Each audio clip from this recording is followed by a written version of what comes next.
He said, then there is nothing in my religion for those who have no compassion in their hearts. He never returned an evil for an evil. He embodied the Quranic injunction. ادفع بالتي هي أحسن السيئة. Repel evil with beauty. Now, during the Battle of Uhud, in the 3rd year of the Hijrah, which is prophesied in Isaiah chapter 21, the Meccans, the unbelievers of Quraysh, they sent an army of 3,000 to pillage and plunder the city of Medina. The Prophet dispatched an army of 700 men, himself included, to defend the city. During this battle, the Prophet suffered a series of tragic events. He witnessed in front of his own eyes the slaughter of his blessed companions, the slaughter of his family members. Sayyidina Hamza, radiallahu anhu, the Prophet's uncle, and more like his brother, they were very close in age. He was killed, his body mutilated, his nose and ears cut from his body, his internal organs removed and cannibalized on the battlefield. Could I get some water? I'm sorry. Brother Turab? Thank you.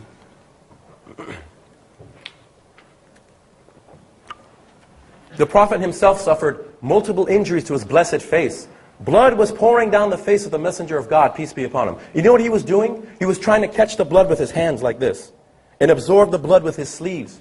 And then he told his companions in the vicinity, he said, if one drop of this blood should spill upon the earth, a terrible chastising punishment will immediately descend upon the Quraysh, his enemies.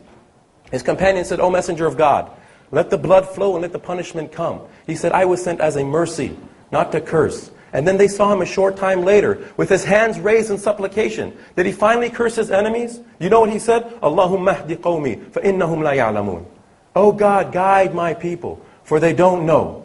Even in such circumstances, he refused to curse his enemies, but only prayed for their guidance. And you know what? The leaders of the unbelievers on that day, Abu Sufyan ibn Harb, Ikramah ibn Abi Jahl, Khalid ibn al-Walid, and Wahshi, the man who killed Hamza, and Hind bint Utbah, the woman who cannibalized his body, they all became Muslim within a few years. Because the Prophet did not give up on them. He did not return an evil for an evil. God describes him in the Quran. Azizun alayhi ma anittum, harisun alaykum. It grieves him in his very soul that you should perish or be lost. Deeply concerned is he about you. فَبِمَا رَحْمَةٍ مِّنَ اللَّهِ لِنْتَ لَهُمْ. It is part of the mercy of God that you deal gently with them. He was a gentle soul. He said, love is my foundation, reason is my guide. He said, أَحِبَّ لِلنَّاسِ مَا تُحِبُّ لِنَفْسِكَ. Love for humanity, which you would love for yourself. Not love your enemies and the Gentiles or dogs and pigs, as Matthew says. No, love humanity. He said, لَا تَدْخُلُوا الْجَنَّةَ حَتَّى تُؤْمِنُوا وَلَا تُؤْمِنُوا حَتَّى تَحَبُّوا. None of you will enter paradise until you truly believe. And none of you will truly believe until you love one another. Shall I tell you of something that will increase your love? They said yes. He said, أَفْشُوا السَّلَامَ بَيْنَكُمْ. Spread peace amongst yourselves. And this applies to everyone. The Prophet is the universal messenger. He's rahmatil lil alameen, a mercy sent unto all creation. But there are some people in the world who don't want peace. They want death and destruction. And sometimes tempered violence is necessary to create peace. In pre-Islamic Arabia, tribal warfare was the order of the day.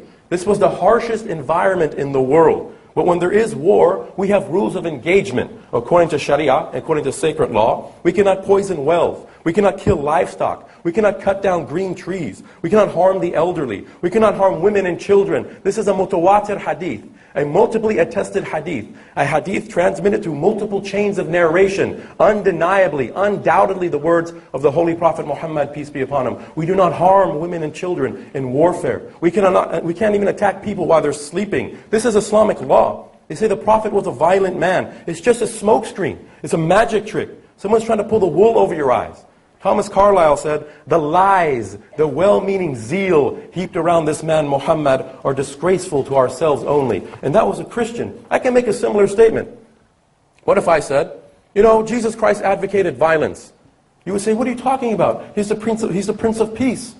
Now keep in mind, Christians believe that Jesus is the God of the Old Testament, right?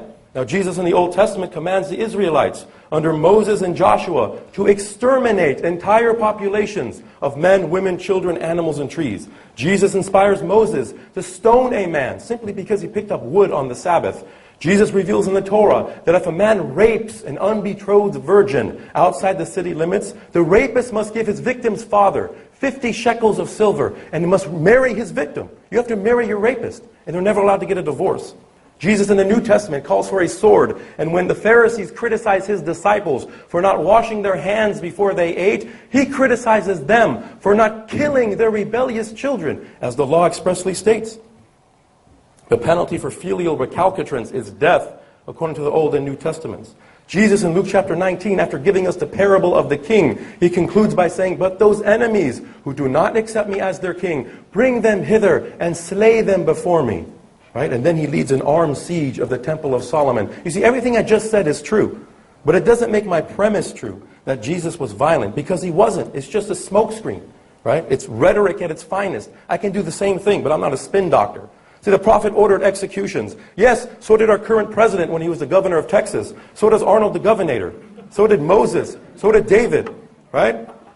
Mr. Wood relates the story of, Asma bint Marwan and many other similar stories in his online writings. Almost all of these stories, Mr. Wood has taken from Guillaume's translation of the Sirah of Ibn Ishaq. What he doesn't realize, however, is that most Muslim scholars, the vast majority, consider this biography of the Prophet to be only somewhat reliable at best. He wrote it over 120 years after the death of the Prophet, and it is common knowledge that he took many of these stories from Jewish sources and traditions. If I borrowed a story about Jesus from the Talmud, what would you expect it to say? Yet go to any one of Mr. Wood's online writings about Islam, and you notice the first footnote, Sirat Rasulullah by Ibn Ishaq, and then Ibid, same as above, same as above, same as above. That's all he's got. This story is totally spurious.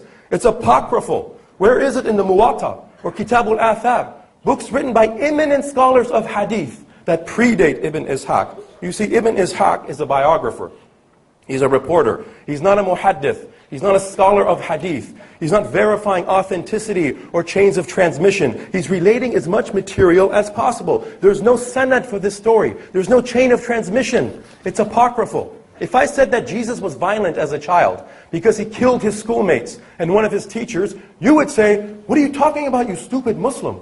That's from the infancy gospel of Thomas, from the 2nd century. That's apocryphal. That's spurious. That's pseudonymous." Exactly. Again, we have to be objective in our critical methodology. Same standards apply to both religions. According to Islamic law, we can't even attack people while they're sleeping. Now, in Iraq, not too long ago, 2,000-pound bombs were dropped on civilian populations of Muslims fast asleep in their beds. In the 4 years since the American invasion, some have surmised that 400,000 civilians have been killed in 4 years. How long was the Prophet Muhammad's ministry? 23 years long. If you were to count up all of the casualties and all of the battles of the Holy Prophet Muhammad, peace be upon him, during his entire life, Muslim and enemy casualties, how many do you think you'd get? 400,000? 200,000? 50,000? 20,000? 5,000? 2,000? About 1,500. 1,500. According to the Bible, in Exodus 32, when Moses descended Sinai, he saw his people worshiping the golden calf. He ordered the instigators killed. 3,000 men fell on one day by order of Moses. Right? 3,000, twice the number of all the people killed and all of the battles of the Holy Prophet Muhammad, peace be upon him, during his entire 23-year ministry. And you want to call someone violent?